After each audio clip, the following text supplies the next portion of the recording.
Assalamu alaikum wa rahmatullahi wa barakatuh. Mes chers frères et sœurs en islam, que la paix, la miséricorde et la bénédiction d'Allah soient sur vous. Avant de commencer cette vidéo, n'oubliez pas de liker cette vidéo car cela nous donne beaucoup de force pour continuer à partager du contenu bénéfique. Et je vous invite à vous abonner à notre chaîne et d'activer la cloche de notification pour rester informé de nos prochaines publications sur la foi islamique. Mes frères et sœurs, je vous demande de rester connectés jusqu'à la fin de la vidéo pour découvrir les secrets qui s'y trouven. L'aube se levait lentement sur la vallée tranquille, baignant la terre d'une lumière dorée, comme si le ciel lui-même saluait l'espoir d'un nouveau jour. Au pied d'une montagne imposante, un homme se tenait seul. Il était vêtu d'un simple manteau de laine, son visage marqué par les épreuves qu'il avait traversées, mais aussi par une détermination inflexible. Cet homme, l'élu, était sur le point de commencer une nouvelle épreuve, l'une de celles qui forge l'âme, la transforme et la pousse à sa limite. Il s'appelait Ibrahim, un nom qui portait en lui des siècles d'héritage, mais aussi une responsabilité immense. Depuis son plus jeune âge, Ibrahim avait été conscient de sa mission divine, celle de lutter contre les démons, les tentations qui s'immisçaient dans l'esprit des hommes, semant la confusion, la peur et la dévastation. Mais aujourd'hui, l'épreuve qu'il allait affronter était bien plus personnelle que tout ce qu'il avait connu jusque-là. Ce n'étaient plus seulement les ennemis extérieurs, mais ceux qui résidaient en lui, dans les profondeurs de son cœur.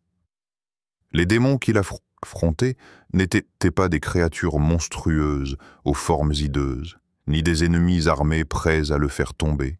Non, ces démons-là étaient bien plus insidieux. Ils se cachaient dans les ombres de ses pensées, se nourrissaient de ses doutes et de ses peurs, se glissaient dans ses rêves et ses aspirations les plus profondes. Ibrahim avait appris à reconnaître ces démons, à les identifier pour ce qu'ils étaient réellement, des manifestations des faiblesses humaines, des tentations issues de l'ego, du désir et de l'orgueil. Il s'approcha du sommet de la montagne, l'endroit où il espérait trouver la paix intérieure. Mais l'air, bien que pur, semblait plus lourd aujourd'hui. Une pression invisible pesait sur son esprit, comme une force invisible luttant pour le faire tomber. Cette épreuve était plus grande que tout ce qu'il avait vécu. C'était une épreuve de foi, une épreuve de force intérieure, et plus que tout, une épreuve de vérité. Les premiers signes de la lutte commencèrent dès qu'il posa le pied sur le sentier escarpé menant au sommet. Les voix dans son esprit se firent plus fortes, plus insistantes.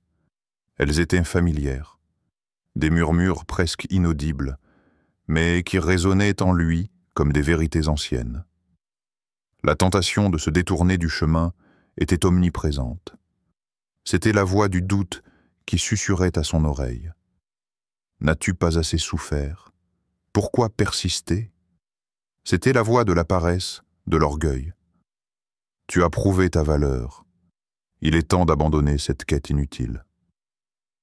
Ibrahim s'arrêta un instant.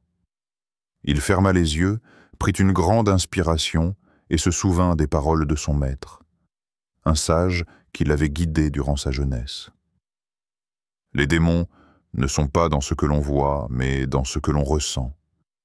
Ils sont dans ton cœur, dans tes pensées. Si tu veux les vaincre, il te faudra d'abord comprendre ta propre faiblesse. Ces paroles résonnaient maintenant dans son esprit comme une vérité profonde. Mais la route était ardue, et les démons de la tentation ne s'arrêteraient pas. Ils allaient continuer à le pousser à douter, à le faire vaciller. À chaque pas qu'il faisait, il sentait que la montagne lui résistait. Le sol devenait plus instable, et chaque pierre sous ses pieds semblait lui murmurer « Tu n'es pas assez fort ». Mais ce n'était pas la montagne qui était en train de le défier, c'était lui-même, ses propres peurs, ses propres faiblesses. Chaque décision qu'il prenait était un combat intérieur. Lorsqu'il levait le regard pour observer la cime de la montagne, il voyait l'objectif, la récompense de sa persévérance, mais les voix des démons le tiraient en arrière, vers le confort de l'ignorance. « Pourquoi cette souffrance ?» se demanda-t-il à voix basse. « Pourquoi ne puis-je pas simplement m'arrêter et accepter ce que la vie me réserve ?» Mais au fond de lui, une voix plus profonde, plus calme lui répondit « Parce que la récompense ne vient pas sans sacrifice. La foi ne se forge pas sans épreuve.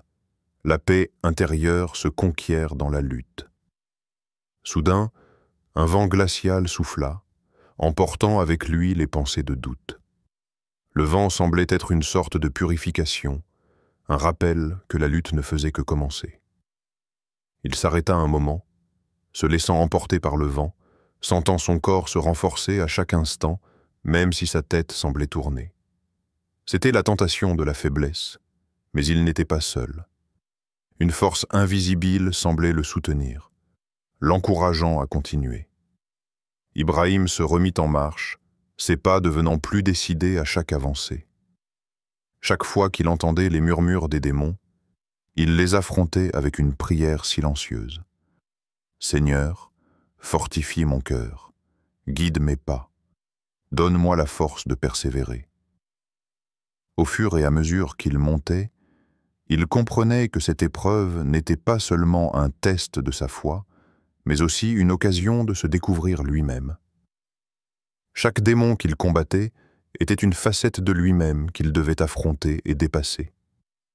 La tentation de céder à la colère, à la haine, à la peur, ces émotions qui avaient guidé trop souvent ses actions par le passé, s'étaient maintenant transformées en adversaires réels, visibles et à combattre à chaque instant. Les démons s'attaquaient à sa patience, sa persévérance et à son désir de paix. Mais, au fond de son cœur, Ibrahim savait que chaque pas, chaque lutte le rapprochait de son but.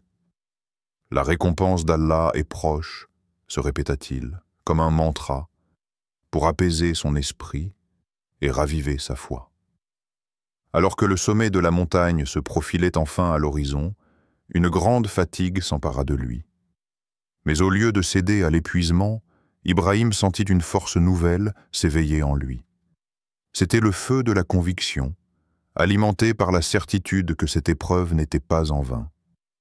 C'était la promesse d'une récompense divine qui attendait ceux qui étaient prêts à affronter les démons, à se tenir face à leurs faiblesses et à les surmonter. Ibrahim fit un dernier effort, et d'un seul pas, il se retrouva au sommet. Là, devant lui, s'étendait l'immensité de la vallée, baignée par la lumière dorée de l'aube. C'était l'instant de la victoire, l'instant où il avait vaincu les démons du doute et de la tentation. Mais il savait que ce n'était que le début de son véritable chemin. L'épreuve n'était jamais véritablement finie. La lutte intérieure. Le vent s'était calmé. Le sommet de la montagne, désormais tout proche, semblait lui sourire avec une invitation silencieuse. Ibrahim, malgré l'épuisement qui alourdissait ses jambes, s'était arrêté un instant pour observer l'horizon. Il avait atteint un point crucial de son voyage, mais le chemin qu'il devait encore parcourir n'était plus un simple trajet physique. Il se retrouvait à la croisée des chemins, non pas entre les montagnes, mais dans son cœur. Il avait réussi à surmonter la première vague des tentations extérieures, mais la bataille la plus ardue se déroulait à présent dans l'intimité de son âme. Les démons qu'il affrontait n'étaient pas tous visibles. Ils n'étaient pas des êtres démoniaques, mais des illusions qui s'étaient tissées dans son esprit, façonnées par des années de doutes, de regrets et de blessures non guéries. Il se remit en marche, les pieds lourds, mais le cœur plus déterminé. Mais à chaque pas, il ressentait les échos de ses démons intérieurs qui se manifestaient dans des pensées et émotions qu'il n'avait jamais totalement maîtrisées. Il s'arrêta brièvement, fermant les yeux, et sentit une vague de colère monter en lui. Cette colère n'était pas dirigé vers un ennemi extérieur, mais vers lui-même. Pourquoi ai-je accepté cette quête? Pourquoi ai-je accepté ce poids? Pensa-t-il. C'était la colère de la frustration, celle qui naissait de l'épuisement et du sentiment de solitude. Il n'avait personne pour l'accompagner dans cette épreuve. Il n'avait pas de guide, pas de complice. Cette colère, qui semblait grandir dans son cœur, était la manifestation de son désespoir et de la tentation de fuir cette épreuve. Le poids de la responsabilité pesait lourdement sur lui. Et à ce moment précis, une question perça les brumes de son esprit. Pourquoi continuer? Le doute était le démon le plus insidieux. Ce n'était pas la forme menaçante qu'il avait d'abord imaginée, mais une simple pensée qui, une fois semée, germait rapidement dans l'esprit humain. Ibrahim savait que cette pensée allait bientôt se transformer en une tentation bien plus puissante. Le doute, s'il était nourri, pourrait l'amener à remettre en question tout en quoi il avait cru, toute la vie qu'il avait choisie. La tentation de l'abandon. Les pensées de fuite se firent de plus en plus persistantes, comme des voix chuchotant dans son esprit. « Tu es fatigué, Ibrahim. Tu n'as pas besoin de continuer. Abandonne cette quête. Reviens à ta vie d'avant, celle où les choses étaient plus simples.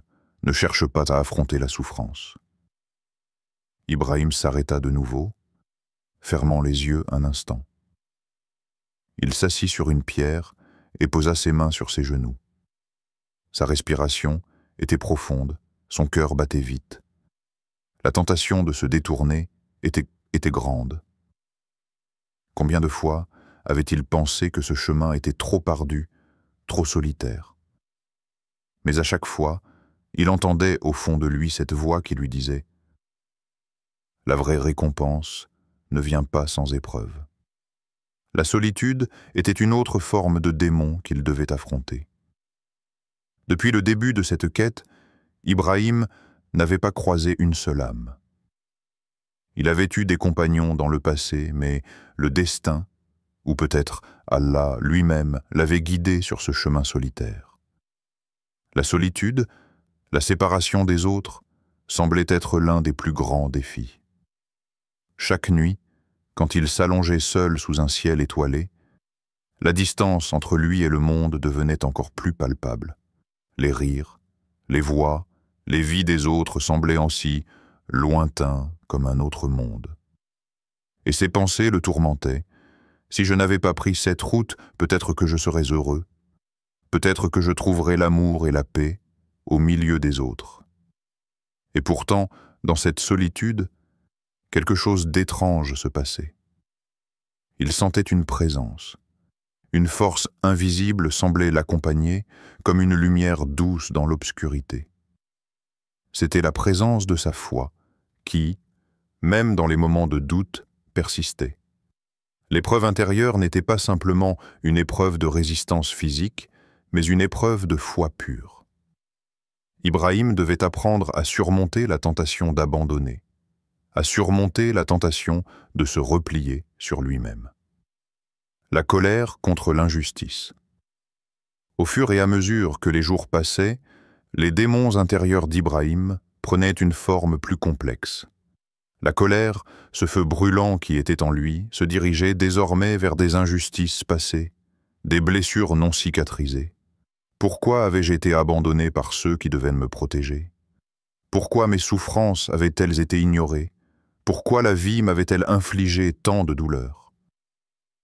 Ibrahim ne pouvait ignorer ses émotions, ses frustrations qui refaisaient surface comme des vagues violentes. Il se rappelait de ses parents disparus trop tôt, de ses amis qui l'avaient trahi. Et la rage en lui grandissait. Il n'avait jamais eu l'occasion de guérir de ses blessures, et à chaque épreuve, elles semblaient se rouvrir à nouveau. Mais il savait qu'il ne pouvait pas laisser cette colère le dévorer. S'il la nourrissait, elle risquait de l'empêcher d'atteindre son objectif. Cette colère était un piège tendu par ses propres émotions, une illusion qui le distrayait du véritable but de son existence. Et c'est là qu'il se rappela un autre enseignement de son maître.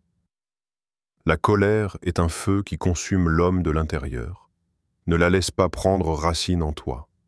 La paix vient de la maîtrise de soi. Ibrahim savait que la vraie force ne résidait pas dans la vengeance ou dans la colère, mais dans la capacité à pardonner, à se détacher de ces émotions négatives qui ne faisaient que l'entraver. C'était une leçon dure à accepter, mais nécessaire.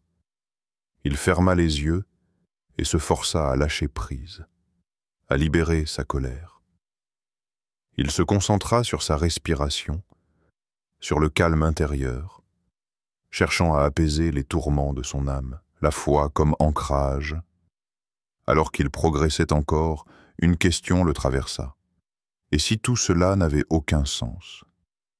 Cette question, plus subtile et pernicieuse que toutes les autres, s'immisça dans son esprit. Et si cette quête n'était qu'une illusion, une épreuve futile sans but réel? C'était le doute ultime, celui qui menace de détruire toute croyance. Mais Ibrahim se rappela à cet instant que la foi n'était pas quelque chose de facile. Elle se renforçait dans les moments de doute, dans les instants où tout semblait perdu. La foi était une lumière dans les ténèbres. À ce moment précis, il se souvint des paroles du prophète, paix et bénédiction sur lui. Lorsque vous êtes dans l'obscurité, cherchez la lumière, même si elle semble lointaine. Elle viendra à vous si vous continuez à avancer. Ibrahim ferma les yeux une nouvelle fois, prit une profonde inspiration et, avec un calme retrouvé, répondit à ce doute avec la certitude d'un cœur convaincu. Je crois en la sagesse divine, et je sais que cette quête a un but plus grand que moi. Il sentit une paix profonde se poser sur lui, une paix qui venait de l'acceptation de sa propre lutte, de la compréhension que ses démons intérieurs étaient là pour lui enseigner quelque chose d'important. Ce n'était pas une épreuve d'évitement, mais une épreuve de transformation. Le chemin était long, et les démons intérieurs n'étaient pas prêts à se rendre facilement. Mais avec chaque moment de doute, chaque tentation d'abandonner, chaque colère maîtrisée, Ibrahim se rapprochait de l'âme qu'il aspirait à devenir. Un homme capable de surmonter les épreuves et de recevoir la lumière divine. La victoire. Les jours se succédaient dans une douce lenteur, chaque moment semblant durer une éternité. Ibrahim, épuisé mais résolu, avançait toujours, pas après pas. Il n'était plus à la recherche d'un sommet physique, mais d'une hauteur spirituelle. La montagne n'était plus simplement un obstacle géographique, mais un symbole de ses luttes internes, de ses désirs contraires, de ses peurs et de ses désespoirs. Ce chemin qu'il suivait n'était pas seulement celui de la montagne, mais celui de l'âme. Et chaque étape qu'il franchissait le rapprochait de la victoire, non pas celle que l'on célèbre avec des acclamations, mais celle qui se trouve dans la paix du cœur et l'acceptation de la vérité divine. L'ultime étape de son épreuve se dessinait enfin devant lui. Le sommet était visible, tout proche. Le paysage autour de lui s'étendait dans une beauté pure et vaste, mais au-delà des paysages extérieurs, une clarté nouvelle se levait dans son cœur. Une lumière douce, presque invisible, l'envahissait. C'était la lumière de la victoire intérieure. Les démons, ces créatures invisibles mais puissantes qui l'avaient tourmenté si longtemps, avaient et cessé de crier dans son esprit. Le doute n'était plus là, la colère s'était dissipée comme un brouillard au matin, et même la solitude, jadis pesante, n'était plus qu'un souffle léger. Ce n'était pas que ses forces n'étaient plus présentes, mais Ibrahim avait appris à les dominer, à ne plus leur accorder la place qu'elles avaient dans son cœur. Les voix du doute, de l'angoisse, de la colère, n'étaient plus que des murmures lointains. Il les avait intégrées dans son âme, et il savait maintenant comment les maîtriser comme un musicien qui joue avec les cordes de son instrument sans se laisser emporter par la mélodie. L'acceptation de la vérité, ce que Ibrahim comprenait enfin, c'était que la victoire ne résidait pas dans le fait de supprimer toutes les voix intérieures, toutes les tentations et souffrances. Non, la victoire était d'accepter leur présence, d'accepter qu'elles fassent partie de lui. Ce n'était pas la suppression des ténèbres, mais la capacité à avancer malgré elles, à accepter que la lutte fasse partie de la condition humaine. La lumière de la foi, la lumière de la vérité divine n'éteignait pas les ténèbres, mais elle les transformait. Elle rendait l'obscurité porteuse de sens. Elle la rendait supportable. Les démons intérieurs qu'il avait affrontés étaient en réalité des guides déguisés. Il lui avait montré sa propre faiblesse, lui avait révélé ses plus profondes contradictions. En les affrontant, Ibrahim s'était confronté à ses propres ombres. Il avait appris que la véritable victoire n'était pas celle qui brise l'adversaire, mais celle qui élève celui qui lutte. En ce moment précis, il n'était plus l'homme qui fuyait ses démons. Il les avait compris, apprivoisés, et en avait tiré la sagesse nécessaire pour franchir la dernière étape de son voyage. Il se tenait là, au sommet de la montagne, mais il n'était pas seul. Il se sentait entouré, enveloppé par une présence divine palpable, plus forte que jamais. Il n'était plus un simple être humain marchant sur cette terre, mais un élu, un témoin vivant de la puissance de la foi et de la soumission à Allah. Ce sommet n'était pas une fin, mais un commencement. Il était le reflet d'une transformation profonde, celle d'un homme qui, après avoir traversé la tempête, se tenait désormais dans la lumière calme de la vérité. La révélation de la vérité divine, ce qui se passa ensuite, Ibrahim ne le saurait jamais vraiment expliquer. Une lumière éclatante, pure et sans égale, envahit soudainement l'espace autour de lui. Ce n'était pas une lumière aveuglante, mais une lumière douce, réconfortante, qui pénétra jusqu'aux recoins les plus sombres de son cœur.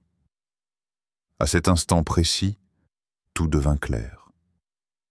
Les questions qu'il s'était posées tout au long de sa quête, les doutes qui l'avaient ébranlé, se dissipèrent comme des ombres sous le soleil levant. Il n'y avait plus de place pour l'incertitude. Ibrahim se laissa envahir par cette révélation divine, par cette compréhension claire et évidente. La récompense d'Allah est proche. Ce n'était pas une récompense matérielle, ni une gloire éphémère. Non, c'était la récompense de la pureté du cœur, de la fidélité à la vérité divine. C'était la paix intérieure, celle qui ne dépend pas des circonstances extérieures, mais qui réside dans la soumission totale à la volonté d'Allah. La libération? Ibrahim se sentait, pour la première fois de sa vie, véritablement libre. La liberté n'était pas dans l'absence d'obstacles, mais dans la capacité à avancer, quelles que soient les difficultés, en gardant la foi. Il avait appris à accepter sa propre humanité, ses faiblesses, ses imperfections, et à les transcender par la grâce d'Allah. Il n'était plus un homme en lutte contre ses propres démons, mais un homme qui, ayant compris ses démons, les avait intégrés pour en faire des alliés. La lutte intérieure avait laissé place à la paix. Ce n'était pas que les épreuves étaient terminées, elles étaient toujours là, dans chaque respiration, dans chaque instant de la vie. Mais désormais, Ibrahim avait trouvé une forme de sérénité. Il ne craignait plus les tempêtes intérieures. Il savait qu'il avait les outils pour les affronter. La victoire, en fin de compte, n'était pas une fin en soi, mais un état d'esprit, une manière d'être face aux épreuves de la vie. Les démons, comme il l'avait appris, ne disparaissent jamais totalement. Ils sont là pour nous rappeler que nous sommes humains, et qu'en tant qu'humains, nous devons toujours être vigilants, toujours chercher à grandir et à nous améliorer. Mais ce qui faisait la différence désormais, c'était sa capacité à ne pas se laisser submerger, à ne pas se laisser emporter. La victoire résidait dans sa capacité à accepter la lutte et à comprendre qu'elle faisait partie intégrante du chemin de tout croyant. La paix intérieure ne venait pas de l'absence de conflit, mais de l'acceptation du conflit. de la reconnaissance de son rôle dans le processus de purification. La grâce divine et la récompense. Ibrahim se leva, les yeux levés vers le ciel. Une grande paix inondait son cœur. La récompense d'Allah n'était pas dans les honneurs terrestres, ni dans la reconnaissance des hommes. Elle était dans la certitude que, malgré ses luttes, malgré ses imperfections, il avait tenu bon, qu'il avait choisi la foi. Cette foi, qu'il avait nourrie dans les moments d'incertitude, dans les heures sombres, était maintenant sa lumière. Il entendait en lui-même une voix douce, comme une brise légère. « Tu as triomphé, ô élu. Ta récompense est proche. » Et à ce moment-là, il sut que ce n'était pas une récompense liée à des biens matériels, mais celle d'une purification spirituelle, d'une élévation de l'âme vers ce qui était véritablement éternel. Ibrahim était prêt à revenir dans le monde des hommes, mais il savait que, désormais, il marcherait parmi eux avec la certitude que la vraie récompense d'Allah ne se mesure pas à ce que l'on reçoit, mais à ce que l'on devient. Et ce qu'il était devenu maintenant était plus précieux que tout. Un homme dont le cœur était pur, une âme forte, un croyant prêt à affronter les épreuves de la vie avec la sagesse acquise dans la lutte intérieure. Il avait triomphé. Il avait gagné la plus grande des victoires, celle de la paix intérieure. Le retour. Le vent soufflait légèrement sur la cime de la montagne. Ibrahim, désormais en paix avec lui-même, contemplait le paysage vaste et infini qui s'étendait devant lui. Son regard était lointain, mais son esprit était clair. Il n'était plus le même homme qu'il avait été avant cette quête. Ses pas, bien que fatigués, étaient désormais porteurs d'une certitude et d'une sérénité qu'il n'avait jamais ressenties auparavant. Il avait vaincu ses démons intérieurs, surmonté les tentations, affronté ses peurs et ses faiblesses. À présent, il était prêt à redescendre dans le monde, non plus comme un homme brisé ou perdu, mais comme un être transformé. Le sommet qu'il avait atteint, avec ses épreuves et sa lumière, n'était pas un but en soi, mais une étape vers une mission plus grande. Son voyage ne se terminait pas là, car le véritable test d'un homme ne réside pas dans ce qu'il surmonte, mais dans la manière dont il applique ce qu'il a appris une fois qu'il retourne parmi les siens. La montagne était derrière lui, mais la véritable épreuve venait de commencer. Ibrahim savait que le monde extérieur ne serait pas plus facile que les luttes qu'il avait affrontées en lui-même. Celles-ci seraient toujours présentes et il aurait toujours à les affronter. Mais il avait maintenant les clés pour les comprendre, pour les traverser sans se perdre. Il avait appris à écouter son cœur, à comprendre que chaque épreuve était une occasion d'évoluer, et qu'au-delà de la souffrance, il y avait toujours une lumière divine qui pouvait guider l'âme, le retour au monde, une nouvelle perspective. Le chemin qui menait au village en contrebas semblait plus court qu'il ne l'était en réalité. Ibrahim se sentait en paix, presque comme un étranger dans son propre monde. Les bruits familiers de la vie quotidienne lui parvenaient au fur et à mesure qu'il descendait la montagne. Le murmure des ruisseaux, le bruit des feuilles agitées par le vent, les voix des villageois, les rires d'enfants jouant dans les rues. Tout cela lui semblait à la fois proche et lointain. C'était comme s'il revenait d'un autre monde, un monde plus silencieux, plus pur, où il avait trouvé la vérité, et où la vie quotidienne, avec ses préoccupations et ses distractions, semblait d'une simplicité presque enfantine. Mais Ibrahim savait que son retour n'était pas une réintégration dans la normalité. Il n'allait pas simplement retrouver son ancienne vie, ses anciennes habitudes. Il avait changé. Il n'était plus l'homme qu'il avait été avant son voyage intérieur. Son esprit était purifié, son cœur allégé, et il savait que s'il retournait dans le monde, ce monde ne serait plus le même pour lui. Il se souvenait des paroles de son maître. Celui qui entreprend le voyage spirituel revient transformé. Il voit le monde avec de nouveaux yeux, et il n'est plus jamais tout à fait le même.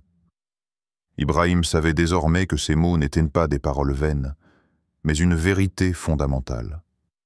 La lumière qu'il avait reçue en haut de la montagne ne disparaîtrait pas lorsqu'il redescendrait. Elle serait avec lui, à chaque moment, à chaque pas. Les épreuves du retour, lorsqu'il arriva à la lisière du village, les premières personnes qu'il rencontra furent des voisins et des amis de son passé. Ils le saluèrent chaleureusement, étonnés de le voir revenir après tout ce temps. Ibrahim sourit doucement, mais il ressentit une étrange distance entre lui et eux. Leurs préoccupations quotidiennes semblaient désormais petites et superficielles par rapport à la vérité qu'il portait en lui. Leurs disputes, leurs peines et leurs petites joies paraissaient insignifiantes à ses yeux. Comment pouvait-il ne pas voir la lumière qui éclaire le monde, cette lumière qui se cache dans la vérité d'Allah? Ibrahim savait que la réalité extérieure ne s'était pas modifiée. La souffrance, la pauvreté, l'injustice, l'ignorance, tout cela existait encore. Mais il savait aussi que sa mission, désormais, était d'apporter cette lumière, de témoigner de la vérité qu'il avait trouvée.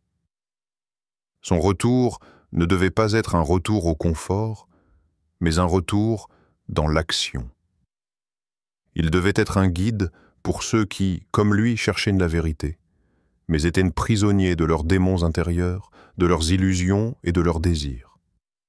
Ibrahim n'était pas là pour imposer une vérité, mais pour la partager avec ceux qui étaient prêts à l'entendre. Transmettre la sagesse. Les jours suivants, Ibrahim commença à parler à ses voisins, à sa famille et à ceux qu'il croisait. Mais ses mots n'étaient plus les mêmes. Il ne prêchait pas un savoir théorique, ni une sagesse intellectuelle. Il parlait de ce qu'il avait vécu, de ce qu'il avait ressenti. Ses paroles étaient des témoignages vivants, forgés dans l'épreuve, dans la douleur et la lumière. Il expliqua, avec une simplicité déconcertante, que la véritable victoire ne résidait pas dans l'accumulation de biens, ni dans les honneurs sociaux, mais dans la maîtrise de soi, dans la foi et dans la soumission à Allah. Il expliqua que chaque épreuve, aussi difficile soit-elle, est une occasion de purification. Il parla de la tentation, de l'abandon, de la lutte intérieure et de la paix qui vient lorsque l'on accepte d'être humble devant la grandeur d'Allah. Il n'attendait pas que ses auditeurs soient tous d'accord avec lui, mais il leur offrait une possibilité, celle de regarder leur propre vie à travers un autre prisme, celui de la foi et de la sagesse intérieure. Le village ne tarda pas à remarquer le changement en Ibrahim. Il n'était plus le même homme qu'auparavant, celui qui était distrait par les soucis matériels, qui fuyait les vérités profondes. À présent, il était un homme de silence, de présence et de vérité. Il ne cherchait pas à se faire remarquer ni à recevoir des éloges. Il n'avait pas besoin d'être reconnu. Sa récompense, il la savait déjà. Elle était dans l'harmonie de son âme et dans la lumière de sa foi. Les démons du monde extérieur. Cependant, les défis du monde extérieur n'étaient pas pour autant disparus.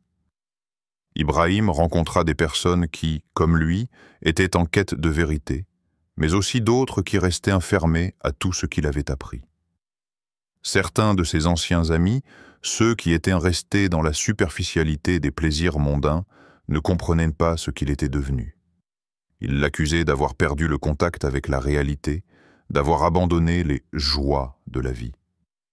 D'autres se moquaient de lui, trouvant sa quête spirituelle dénuée de sens. Ibrahim savait que ces réactions faisaient partie du défi de son retour. La véritable épreuve ne résidait pas dans les démons intérieurs, mais dans la confrontation avec ceux qui n'avaient pas encore vu la lumière. Le monde extérieur pouvait être tout aussi sombre que l'esprit humain, mais l'une des plus grandes leçons qu'il avait apprises sur la montagne était que la lumière ne craint pas l'obscurité. Elle brille d'autant plus fort quand elle est confrontée à l'ombre. La mission continuait. Ibrahim n'était pas revenu pour changer le monde d'un coup de baguette magique. Il savait que chaque changement, aussi petit soit-il, prenait du temps. Il avait compris que la vraie mission d'un homme n'était pas de chercher à être un héros dans les yeux des autres, mais d'être fidèle à sa propre lumière, de l'apporter dans les petites actions quotidiennes. Il savait que s'il continuait à cultiver sa foi, à transmettre ce qu'il avait appris et à être présent pour les autres, il accomplirait sa mission, peu importe la reconnaissance qu'il recevrait. Le retour d'Ibrahim, loin d'être une fin, était une nouvelle phase de son voyage.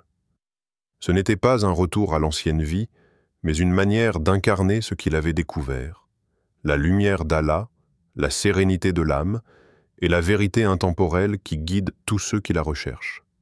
Ainsi, Ibrahim, tout en continuant son chemin, comprenait désormais que la véritable quête n'était pas seulement d'arriver quelque part, mais de vivre en accord avec ce que l'on a découvert. Son retour n'était qu'une étape dans une quête éternelle, celle de la vérité divine et de la paix intérieure. En conclusion, on raconte le retour d'Ibrahim dans le monde extérieur après avoir atteint la paix intérieure et la victoire sur ses démons.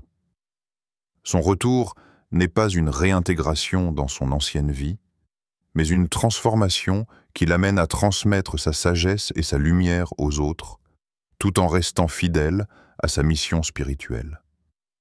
Le véritable défi consiste à appliquer ce qu'il a appris dans le monde quotidien, avec ses tentations et ses distractions. Chers frères et sœurs en islam, n'oubliez pas encore de liker cette vidéo et de vous abonner sur cette chaîne. Qu'Allah vous bénisse.